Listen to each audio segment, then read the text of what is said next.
me, man. Are you as obsessed with Wednesday Addams as we are? Well, we've got an intricate breakdown of every location and design aspect that made the show as bingeable as it was. And yes, we're gonna be getting handsy, but more on that later. I could do this all day.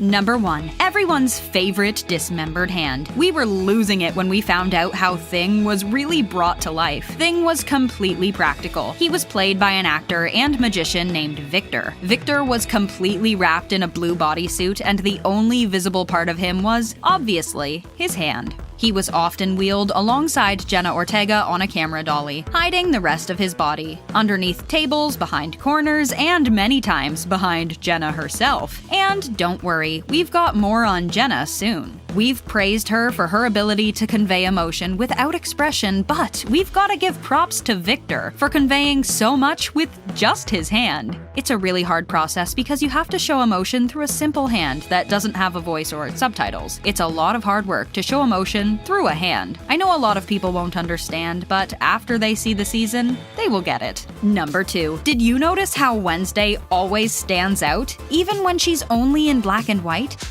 Looks like a rainbow vomited on your side. That was a lot more difficult to coordinate than you would think. Take a look at the extras in the background. You'll never see them sporting black and white. Please excuse Wednesday. She's allergic to color. If you take a look at Nevermore Academy and compare it to the town of Jericho, which was built from the ground up by the production team, more on that later, you can see that color tactic popping up again. In Jericho, everything is bright and colorful. You won't spot anything colored black, except, of course, Wednesday Addams.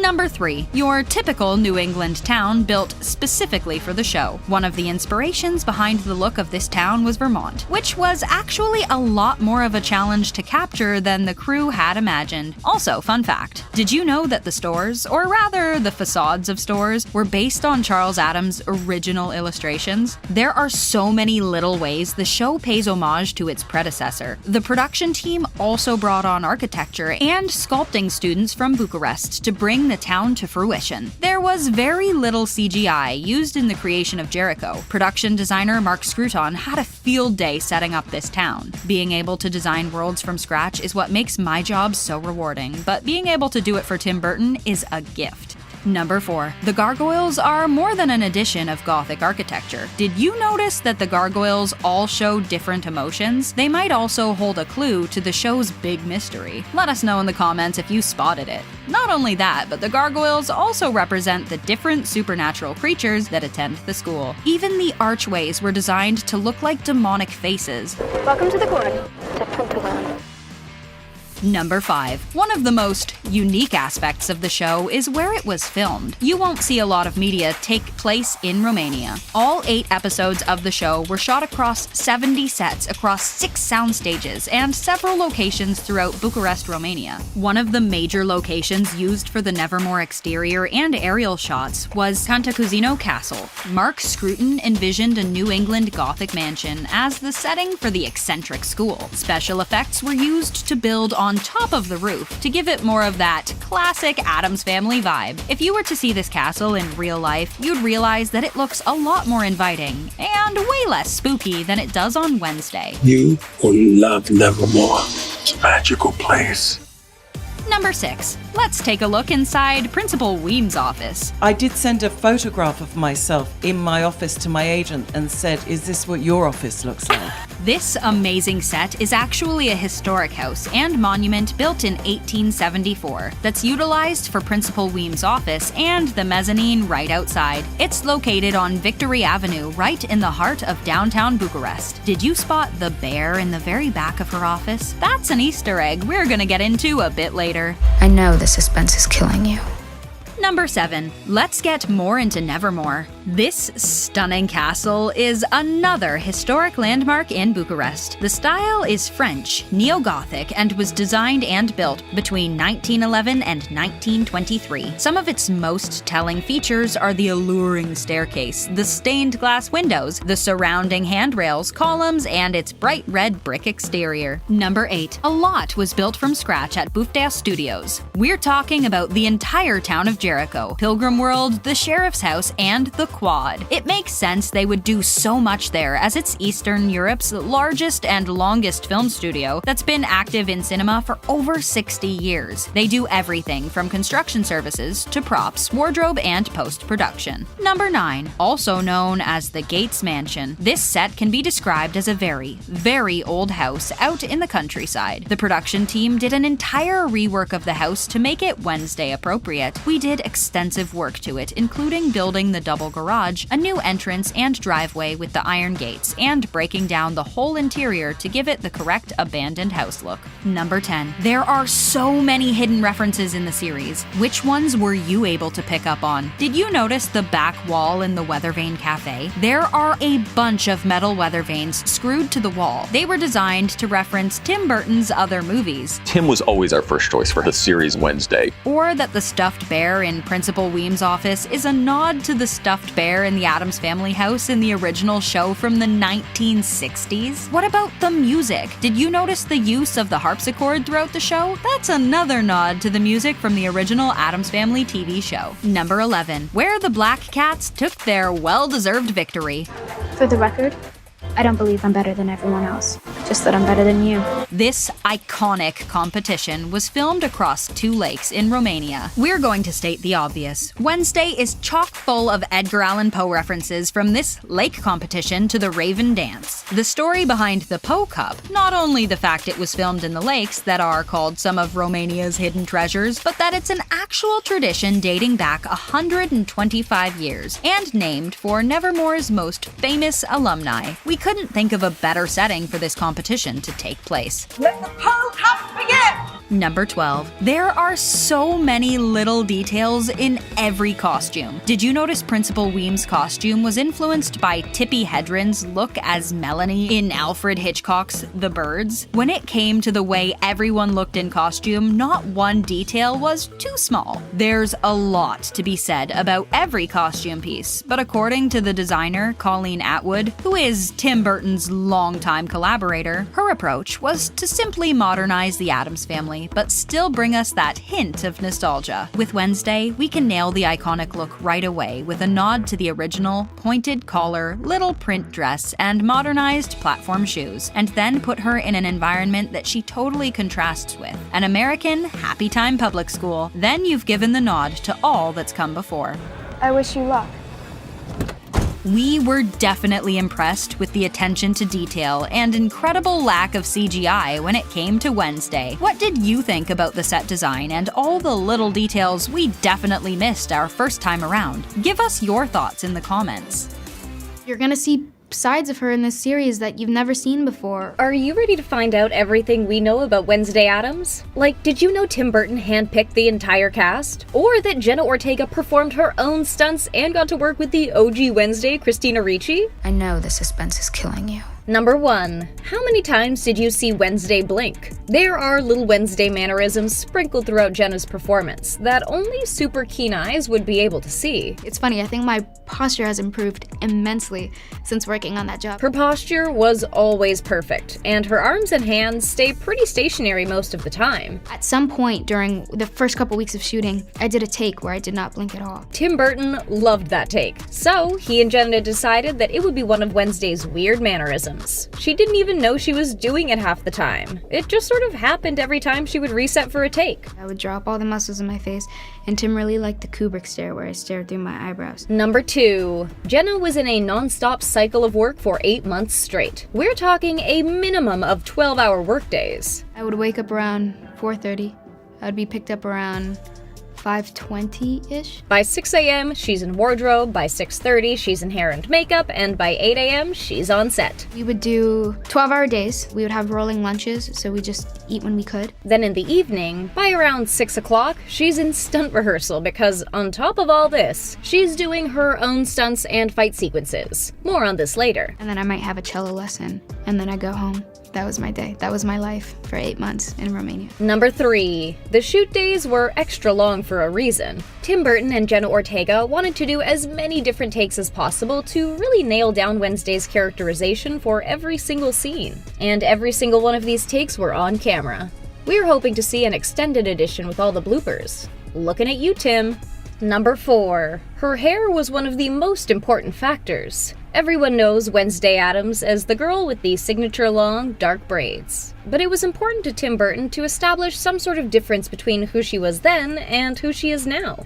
They did a lot of experimentation with different wigs and clips, but in the end, Jenna Ortega, being as dedicated as she is, offered up something invaluable. I said, hey, maybe just cut my actual hair. She was, and they did. And then he loved it, and that was something that we married and we stuck to. Number 5. There's major sword fighting and fencing going on in this show. One of the things that makes Jenna Ortega so incredible is the dedication she gives to her work. She spent so many hours training to perfect her fencing and sword fighting skills, so she could perform her own stunts. There's really important physical aspects like that, like the fencing, that I knew that I wanted to do myself and have ownership of. Number 6. 20 minutes of winging it. The audition process was over Zoom, as Jenna was in New Zealand filming X. She hadn't slept in 24 hours and described her audition process as being tired enough to wing it.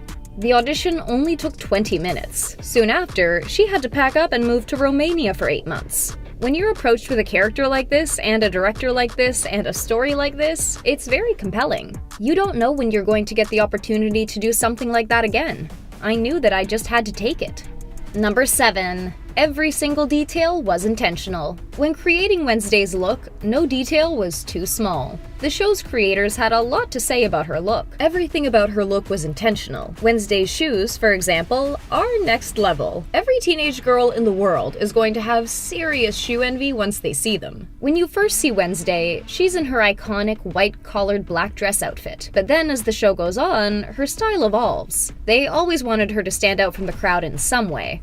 Number 8. One of the most important factors of the show's look. Romania is not a location that you'll often see in the media, so capturing that grandiose Eastern European vibe was a huge inspiration for both the cast and crew. I did send a photograph of myself in my office to my agent and said, is this what your office looks like? Number 9. There are a lot of subtleties to Jenna Ortega's performance. Wednesday's somebody that I always was compared to my entire life. Though the showrunners found her to be a perfect fit for the character, she was nervous to portray her because she wanted so badly to do the character justice. I went to fencing lessons twice a week. No. Good. I went to cello lessons twice a week. Everywhere she went, she would walk like Wednesday. She thought people would think she was insane with how much she was putting into nailing down the character. I wanted her to be specific and certain and assertive. Number 10. Tim Burton had a very specific vision for Wednesday. According to Jenna, he was one of the most detail-oriented directors she'd ever worked with. The thing that makes Tim a great visual director is that he has an amazing sense of color and style. He liked to have a say in how every shot was framed, and even the type of lens used on the camera. Because he kind of liked when they were wide and a bit disoriented. He designed and brought to life every single character with sketches. Goth comes to him very naturally. And Tim designed what the monster looks like in the show. Number 11. What kind of show would this be without the appearance of the original Wednesday Addams? Christina Ricci joins the cast as Marilyn Thornhill, a teacher at Nevermore Academy. It is scary, it's a lot of pressure, and you want to do justice to someone like her. You would think that Jenna and Christina would be having some pretty intense conversations about the character they've both portrayed, right? The strange thing is we never talked about her being Wednesday once. There was only one time, on the last day of shooting, that Jenna made a reference to Christina's version of Wednesday. They both had an understanding and an acceptance that their versions were going to be different. Number 12. Did you know Jenna always wanted to star in a silent film? It is a hard thing to play with an expressionless character. The origin of most of Wednesday's mannerisms and movements came from the idea of it being shot like a silent film. I felt like that really encouraged mannerisms or kind of balanced the aspects of surrealism and realism in the film. Tim Burton really connected with the idea as well, given the fact that the way Jenna conveyed emotion most of the time was silently through her expressions. Because they can be very theatrical and dramatic and intense, and that is what the Addams family is. Number 13. Wednesday was originally a Latina character in the Addams Family comics. One of the most important parts of this role for Jenna Ortega was getting to represent Wednesday as a Latina, because it has never been done before. Anytime that I have an opportunity to represent my community, I want that to be seen. Another way Tim Burton wanted to make this known was by exemplifying the fact that the Addams family participates in Dia de los Muertos. Ours is in the living room. More seating for a year-long Dia de los Muertos. Number 14. The entire town was built from the ground up. Coupled with the extraordinary setting of Romania, the set of the show is like a character in itself. Gwendolyn Christie talks about her experience at New York Comic Con. What I loved was that we filmed in Romania, so you have landscapes that had not been seen before. It's almost like looking at things with quite a fresh pair of eyes on an epic scale, and much of what you see is real. This team really went all out. They built a town and used locations, and there's an awful lot of authenticity to bring that very specific culture to life. Number 15. Can you imagine getting an email from Tim Burton? Jenna was busy filming the horror movie X, as conversations about Wednesday started to come up at Netflix. Tim Burton was the one who thought about her for the role, as he was a fan of her work, so he sent her an email asking if they could meet. I kind of felt like I was being pranked or something. Naturally, everyone fell in love with her performance right away. Because I'm very dry, and I don't think people can tell when I'm being serious or when I'm being sarcastic. With me and a couple other guys crawling around on the floor, growling at each other. That was weird, I'll never forget that. Are you curious about how all the effects were done in Wednesday? Well, we've got some secrets to spill about Thing, Nevermore Academy, and all of the featured creatures. Hello, Thing. Number 1. Everyone's favorite hand is actually attached to a full-grown man. The extremely discreet and talented Victor Dorobantu wears a full-bodied blue suit to create the effect of the amputated hand. His scenes involved him twisting and contorting into hard-to-reach places, oftentimes crawling on the ground and hiding behind Jenna Ortega. Sometimes he would have the luxury of getting wheeled alongside her on a camera dolly. Check out the way this underwater scene was filmed. Fun fact, Victor Dorobantu and Christopher Hart, the actor who played Thing in the 90s, are both magicians. Apparently, it was very important for the character of Thing to have dexterity, which was one of the main reasons Victor was cast. Surrender? Number 2. Remember when she dropped piranhas in the pool? Yeah, they had to do a little bit of special effects on the roof of the school to make it a little less normie. The school is called Polytechnica University of Bucharest, and it was founded in 1818. The swimming pool, though, is filmed at a sports park in a completely different location in Bucharest. I'm not sure whose twisted idea it was to put hundreds of adolescents in underfunded schools. Number 3. This would be the monster that Wednesday is desperate to find the identity of. The hide was crafted completely with CGI to achieve that bulging-eyed, razor-sharp tooth and massive hulking monster antagonist created by Tim Burton. He was based on a drawing that Tim Burton designed before shooting even started. He brought a few drawings to the writers' room, and the writers all enthusiastically agreed on the hide drawing. What really went on behind the scenes while shooting was a lot different than what we saw on screen. The hide consisted of a man in a full-bodied black suit with tracking marks all over it, propped up on stilts with crutches attached to his arms to portray the massive size of the monster in real time. Seeing the much less frightening costume that Jenna Ortega really had to react to, we're even more impressed by her performance. Number 4. Obviously, Oliver Watson isn't a real merman, but he's an excellent swimmer. What really went down in this scene was half practical and half special effects. Oliver Watson really did swim underwater, but instead of a full-length mermaid tail, he just had on a regular flipper to assist him in the water. As you can see from that behind-the-scenes clip, he's extremely comfortable in the water and was definitely the right choice to accomplish Bianca in her po-cup scheme. You can even see his mermaid contacts as he does a short video with the cast. Thing. Number 5. Also known as CANTACUZINO Castle. This stunning Romanian castle got a spooky makeover to play the role of Nevermore Academy. The castle is actually pretty inviting when looking at the exteriors, and the bright red roof, but the creators of the show thought the roof didn't quite match that kooky Addams Family vibe, so they built on top of it with special effects. You will love Nevermore. Won't you, Tish? Of course you will. Number 6. Remember that time Wednesday was almost ended like 10 minutes after she stepped on campus? Though the scene was definitely a lot safer behind the scenes, it really wasn't all that safe. Jenna Ortega's stunt double, Jenny Ayumi, was really under the gargoyle, and it really did crash down, but with little intermission in between. The gargoyle drops down attached to a wire. The stunt takes place when she is shoved out of the way. Ooh, that was close. Number 7. Rowan was definitely binging Stranger Things before this. In the scene where he slams Wednesday up against a tree, he gets help from a few wires behind the scenes. And luckily, Jenna Ortega gets a nice mat to soften the impact. They practiced this stunt with her stunt double beforehand to make sure it was safe enough for her to perform. I give stunt coordinators such immense anxiety. Jenna was extremely adamant about doing as many stunts as she could. I will throw myself on the floor, off a wall. Number 8. Though you'd think after 2 hits were taken on Wednesday's life, she'd want an hour or 2 of therapy, but clearly she has better things to do. Jenny Ayumi fearlessly hops down from the rooftop and makes sliding down the side of a building on a wire look easier than it possibly ever should. Number 9. No wires, just talent. The intense fencing battle between Wednesday and Bianca was a stellar introduction to their complex friendship. You must be the self-appointed queen bee. Interesting thing about bees. Pull out their stingers and they drop dead. Okay, the word friendship might be an overstatement, but regardless, we get an incredible stunt sequence out of this classmate conflict.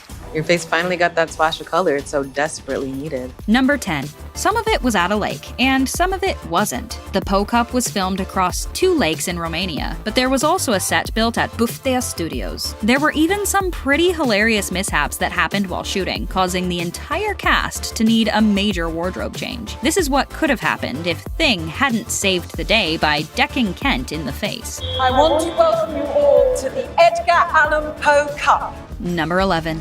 We're talking about werewolves, of course. When Enid gets a visit from her parents, she stares in envy at the pack she so desperately wants to be part of. We can't really blame her though. These guys can actually catch frisbees in their mouths. That's pretty impressive. The only thing they really needed assistance with was getting high enough in the air. Nothing a simple trampoline can't fix. Otherwise, a completely practical stunt. Number 12. The quad goes up in flames in the finale. Crackstone wasted no time after being resurrected from the grave. I will expunge you abominations from this earth! In the show, the fire starts off from this massive explosion, courtesy of Crackstone's magic, but behind the scenes, it's much calmer. It's clear that the production crew wanted a safe, explosionless set, so CGI definitely came in handy for that. We also get to see Bianca's incredible wire stunt where she stands up to Crackstone. Talk about a character arc. Number 13. Poor Mayor Noble Walker. The mayor ends up getting hit by a car, sending Wednesday's investigation in a whole new direction. In the show, you can't even tell that this was a professionally performed stunt. It looks like he actually gets hit. But if you watch the behind-the-scenes footage close enough, you can fully see the little jump onto the hood of the car, causing for a safe performance. Who did you think it was behind the wheel when you saw the first episode? Blue Cadillac with no license plates. Yeah, I know. Number 14. You'd be surprised how minimal the CGI was to build the town of Jericho. Just little enhancements here and there to breathe more life into the town. It was impressively built from scratch at the famous BUFTEA studios, Eastern Europe's largest film studio. It was supposed to look like a typical New England town. You can see they didn't spare any details, really honing on the church steeple as it plays a huge role in the big explosion scene. All of the other stores and shops, the florist shop, cobbler shop, and thrift store, were actually facades based on Charles Adams' original illustrations. Number 15. Don't worry, we're pretty sure they had faces behind the scenes. These faceless characters definitely add a touch of Nevermore spookiness that's so subtle, they're almost easy to miss. The way they achieved this faceless look was by using a planner tracker to track the actors' faces and facial movements. They then used editing software to remove their eyes and mouths, isolating those images and placing them onto the facial data saved for the planner tracker.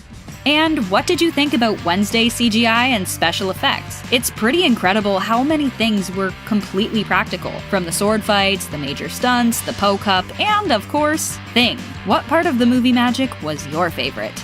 I loved fencing. I took to it almost immediately. Which stunt from the first season of Wednesday left you wondering how they did it? And did you know that Jenna Ortega did many of her own stunts herself? Let's dive in. I was literally in the stunt gym every morning when I wasn't filming for 7 months. Number 1. Where did you learn how to claw like a werewolf? At Werewolf Boot Camp, of course. Emma Myers has a fairly athletic background as it is, being not only a dancer, but a figure skater and a gymnast as well. And for her role as Wednesday's roommate, Enid, she had to spend every morning that she wasn't filming training in a stunt gym for about 7 months, with one session even lasting as long as 4 hours. Me and a couple other guys crawling around on the floor, growling at each other. It sounds to us that Emma might have gotten a taste of how the actor playing Thing felt, crawling on the floor. Don't worry, we'll get to that soon. That was weird, I'll never forget that. Number 2. There was plenty of flying about on harnesses on this set. Most of the aerial stunts were performed by trained stunt actors, like Jenny AYUMI UMBHAU. For the scene where Rowan throws Wednesday back into a tree, Jenny was jerked back on ropes following a count of 3, 2, 1, go! A soft pad was tied around the trunk for safety, but Jenny still had to perform this stunt multiple times. And once Callum Ross stepped out of frame, Jenny would then be dropped to the ground. 3, 2, 1, drop! Number 3. To portray the Hyde, stunt performer Daniel HIMSCHOOT had to act on stalks and crutches.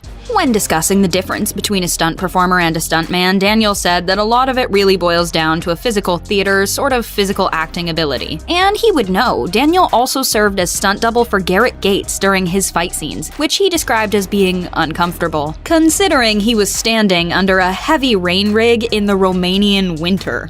Number 4. Would you have guessed Thing was performed by a real actor? Tim Burton insisted on finding someone who could play the part, and so they brought in magician Victor Dorobantu, who was surprisingly skilled in contorting himself into uncomfortable positions wearing a full VFX suit. It's pretty hard to find movements that can express feelings. Victor had to work closely with the VFX team to make sure that his whole body could easily be edited out of the final product, and at one point he even had to perform underwater. Number 5. The entire cast had to learn how to canoe. Behind-the-scenes videos show that it wasn't an easy process either, as the boat can be seen capsizing. Don't drink the water. Joy Sunday recalls having to wake up as early as 5:30 to train with a team of 20 stunt people. She said that racing against each other was grueling, before going on to describe how her boat sunk in cold water on the second day of filming, stating, "I'm also not the best swimmer. My body just froze up, but I was also laughing. It was hysterical the whole time." Number 6. Think you could catch Frisbee like a werewolf? To do this, stunt actor Maxime Coulon had to jump on a trampoline to catch a Frisbee mid-air between his teeth, before performing an aerial roll and landing on safety mats provided for him during rehearsals. But on the actual day of filming, the only thing he'd have to land on would be the grass. Maxime also served as the stunt double for Callum Ross, and behind-the-scenes videos show him laughing through everything. Number 7. Jenna Ortega is a perfect fit for the daring Wednesday Addams. She's become known for doing as many of her own stunts as possible, having once told Wired, "I give stunt coordinators such immense anxiety." Jenna spent roughly 2 months training in fencing before filming even began, and by the end of it, she'd gotten so good that her fencing teacher apparently told her she could have had a future in the Olympics. Not to brag though, I'm not saying I'm this great fencer, but I kinda am. Number 8. You might recognize Jenny as Wednesday's stunt double. This South African dancer, stunt woman, and former Cirque du Soleil artist stepped in for Jenna Ortega on some of her more gravity-defying stunts. And she apparently had a great time while on set, describing herself as grateful for the experience. One behind-the-scenes video shows Jenny scaling a drain pipe on wires, wearing a smile that looks a little strange on Wednesday, but maybe she's only smiling because she's performing death-defying stunts? Number 9. Jenna Ortega wasn't the only one who had to learn how to fence. Joy Sunday began her training roughly 1 month before filming. She worked with a Romanian instructor who she described as being very intense at first, but she said that he really softened up, especially because I really got into it and enjoyed it. He was so passionate about it, so I took it immediately. For her more dangerous stunts, stuntwoman Phaedra Sindel stepped in, who Sunday has actually worked with before. She was her stunt double on Sunday's first ever TV job. Number 10. Brett Chan served as the stunt coordinator for Wednesday. He's best known for the way that he choreographs fight scenes, explaining his process by saying, "I take into play the character's stature, like how big someone is, how thin someone is, and what they use. Then you take their characters and their temperament. This approach makes him the perfect person to choreograph stunts like Wednesday's fight scene in the diner, where Wednesday uses her calm and collected temperament and smaller stature to her benefit against bigger, aggressive bullies." Did you know TV teens are rarely played by actual teenagers? Jenna Ortega's gloomy Wednesday Addams is supposed to be 16, but Jenna was born September 27, 2002. She celebrated her 19th birthday shortly after the first season began filming in the autumn of 2021. Birthday? Yes. Happy never. If you found yourself fooled by her short stature, that's because she's barely 5'1". Meanwhile, the actor who plays Wednesday's crush from the nearby town of Jericho was considerably older. Hunter Doohan plays Tyler Galpin. He's supposed to be a teen around the same age as Wednesday, but IRL, the actor turned 28 during filming. He may be older, but the actor turned bestie is not. Emma Myers plays the overly enthusiastic teen werewolf Enid Sinclair. Enid is 16, the same age as Wednesday, but Emma was 19 during filming. She's just a few months older than Jenna. She's also a similar height, which helps her look young. And speaking of, Joy Sunday plays the Queen Siren of Nevermore Academy, Bianca Barclay. Wednesday's rival is also 16, but Joy is older than her co-stars. She turned 27 the month after filming wrapped in spring 2022. Bianca's on-again, off-again artsy boyfriend Xavier Thorpe is played by Percy Hines. At the start of filming, Percy was just 19. 1 month into shooting, he turned 20. He fits right in with Jenna and Emma. Here's one that might surprise you. Musa Mustafa plays Eugene Ottinger, Nevermore's resident bee-lover. His character's roughly 16 too, but Musa is just 13. We don't know his exact birthday, but it's safe to say he was 12 when he shot the first season. Back to some normalcy. Georgie Farmer is Ajax, a 16-year-old Gorgon. Georgie was 19 during filming, just like Emma and Jenna. His age is probably not super surprising, but the actor's British accent might be. You think you got it figured out, but then it'll just switch on its head so suddenly. Another British actor, Naomi J. Ogawa, plays Yoko Tanaka. Naomi turned 22 right before filming began, and since then she's celebrated her 23rd birthday. But enough about the students. The legendary Christina Ricci plays Miss Thornhill, Wednesday's dorm mom and botany teacher. If the actress looked familiar, it might be because you've seen her as Wednesday in the 90s Addams Family movies. Wednesday Addams. Christina played the role between the ages of 10 and 12. Miss Thornhill, on the other hand, is supposed to be in her early 40s. Well, so is Christina. She was 41 during filming. Game of Thrones star Gwendolyn Christie plays Principal Weems. The character is Morticia's old Nevermore roommate, and both characters are supposed to be around 49 and 50. IRL, she was only 42 when Wednesday began filming in September 2021. Oscar winner Catherine Zeta-Jones is the latest actress to tackle the role of Morticia, and she's close to her character's age. Morticia is supposed to be around 50, and Catherine turned 52 at the beginning of shooting. Her birthday is just 2 days after Jenna's. Meanwhile, Luis Guzman played the husband of Morticia, Gomez Addams. Like Principal Weems and his wife, he's supposed to be 49 or 50, but he has the biggest age gap between character and actor. Luis was 65 during filming. He's a full 13 years older than his on-screen wife. Hello, Thing. Are you as into Wednesday's severed companion Thing as we are? We are absolutely obsessed with Victor Dorobansu's stellar and completely practical performance. Did you know they had to make holes in the floor sometimes to hide him? Thing is a classic character in the Addams Family canon. Number 1. It was important to camouflage the rest of him. Thing was played by magician Victor Dorobansu. They specifically wanted a magician for the role, but more on that later. The first phone call I had with Tim, he wanted Thing to be derived from an actor, a performer. Victor was covered head to toe in a blue suit and was often hidden behind corners, underneath objects, and most often behind Jenna Ortega while filming. Actual filming process was just like working with another actor. He even had the luxury of being wheeled on a camera dolly alongside her. Number 2. Remember when Thing helped Enid and Wednesday win the Poe Cup? He played a major part in their victory by decking Kent in the face before he could destroy their boat. There were no special effects involved, just Victor underwater, holding his breath and posing for the camera. Check out how the scene was shot. It's pretty impressive how he managed to do so many takes underwater without coming up for air. Action. Reset. Go. And action. One more quick. Number 3. Not like anything we've mentioned so far would be considered easy. Oh yeah, paint out is easy. But we're like painting out 90% of the human being that's dominating the shot. Keeping the rest of him, the hand, is actually a major challenge. It's a slow setup as they have to make sure the set is lit well enough so that Victor isn't casting any shadows or anything that could take away from Thing looking like anything other than a severed hand. Number 4. Yes, hours for one hand. The prosthetic and makeup application that Victor had to endure was no easy feat. The makeup artists spent hours applying the stitching, blending, and coloring in the subtle purple tones that could easily be overlooked. And we both know how vain you are. Number 5. Jenna Ortega describes the filming process as working with a regular actor.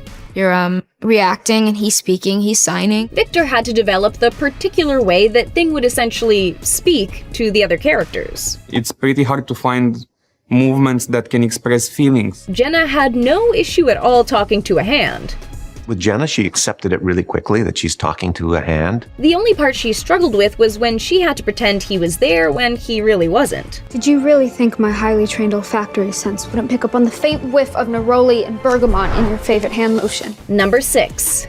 They specifically needed a magician's hand for the role. In the 90s, Thing was played by fellow magician Christopher Hart. They wanted to continue with that type of casting for Wednesday. Somebody who had the right look to the hands, who had nimble fingers, was able to do all of these moves. Naturally, a magician would be the right choice for the role. Also, they had to be, young enough and supple enough to fit in very awkward situations. Number 7. A lot had to be done to accommodate the rest of Victor's body. We mentioned before how he had to be hidden. Sometimes it wasn't so easy. Hey, I can't fit under a bed. Let's make a hole in the floor. If you think that sounds excessive... Hey, I can't fit under the floor. Let's raise the whole building in the air, so put him under the floor. Sometimes, when all else failed, they had to break out the CGI. Number 8. This is where it would get a bit tedious. On set, you have to prepare with the VFX guys. Find ways to hide the thing. If you've seen our other Wednesday videos, you know how long Jenna Ortega's work hours were. This was part of the reason for that. Every single setup we did, someone would have to come in with a gray ball, silver ball, chip chart. This inevitably slowed things down a lot. There's a lot that goes into doing it. Number 9. The way Thing communicates with Wednesday was premeditated by the iconic duo. Not only that, but it was made up on the spot before shooting each day. Every day we'd show up and go, "Ah, that looks right. I feel like I kind of know what he's saying." I know I'm stubborn, single-minded, and obsessive. Number 10. Did you know this was Victor's first acting credit? Victor's a magician by trade. That's what he does. That's how he makes his living. He's never been an actor. Being on a set like this was all super new to him. It's pretty hard to create from start to end. When they first brought him in for rehearsals, everyone was impressed by how quickly he nailed the character, particularly Thing's signature walk. That first scene he kind of really nailed. So what do you think about Victor Dorbansu's first on-screen performance? After being hidden underneath the floor, wheeled alongside Jenna in a dolly, and coming up with a unique language, we're impressed. I actually felt really insecure about this. I choreographed that myself, and I think it's very obvious that I'm not a dancer. Wednesday's iconic dance has all of the internet in a chokehold. Do you know the original story behind it? Did you know that Jenna Ortega was majorly sick when she filmed it? Or that she pulled it together at the last minute? It was really awkward, but only because I make things awkward. Number 1. Did you know the original idea for the dance was a flash mob? Can you imagine Wednesday Addams in collaboration with the entirety of Nevermore Academy on a dance? I break out into hives and then the flesh peels off my bones. Jenna Ortega was actually the one to vouch for Wednesday doing a dance on her own. I thought, no, there's no way Wednesday would be cool dancing and encouraging a bunch of people. After she talked it over with Tim Burton, he agreed to let her do her own thing. That was really cool for me. Number 2. Jenna wouldn't consider herself a dancer, much less a choreographer. She does like to have ownership over physical aspects of her characters, and Tim Burton refused to work with a dance choreographer. So it seemed more than appropriate for Jenna to take the task on herself. But how much did she prepare? We'll get into that in a second, after seeing everything she had on her plate. Oh my God, I was kicking myself. I felt like such a fool. I was like, I'm not a dancer. I don't do any of that. She has no experience in that field at all. What do you think? Would you have known? Oh, wow, that's like a hidden talent. Number 3. We wouldn't dare call Jenna a procrastinator. She was just super busy. I was doing cello that week, fencing that week. I just didn't have time. Tim Burton comes up to Jenna in her trailer. I know you said that you wanted to choreograph this yourself because I refuse to see a choreographer. This was only 2 days before shooting the scene. He was like, I know you got it. You've been working on it. I'm not even worried about it. I trust you. She, in fact, hadn't been working on it at all. And I said, oh yeah, you know, it's all so good. And I had not gone over it at all. Number 4. Jenna didn't sleep for 2 days trying to figure it out. She watched a lot of videos of Susie and the Banshees. I like Lena Lovitch. I think she's a weirdo. And she had a lot of really interesting music videos. She even found hours of archival footage of goth kids dancing in clubs in the 80s. It's nice to kind of see them enjoy themselves a little bit. And I took some of the stuff that they do and added it towards the end. She was also really inspired by Fosse. I had seen some of his films in the past, so I took a little bit of inspiration from him as well. Number 5. We're not talking about Christina Ricci, who plays Marilyn Thornhill on the show. My name is Or Laurel Gates, whatever you want to call her. She played Wednesday back in the 90s. The baby weighs 10 pounds. The cannonball weighs 20 pounds. Which will hit the stone walkway first? We're going all the way back to Lisa Loring's original Wednesday dance from the 60s. Did you catch that classic inspiration? If you learn how to dance well, she'll think you're boss. Number 6. It was Jenna's first day with COVID, the day of the dance shoot. So it was awful to film, and I asked to redo it, but we didn't have time. She woke up that day with major body aches and a sore throat, but she didn't know she had COVID until after because they were waiting on test results. I felt like a little goblin had been let loose in my throat and was just scratching the walls of my esophagus.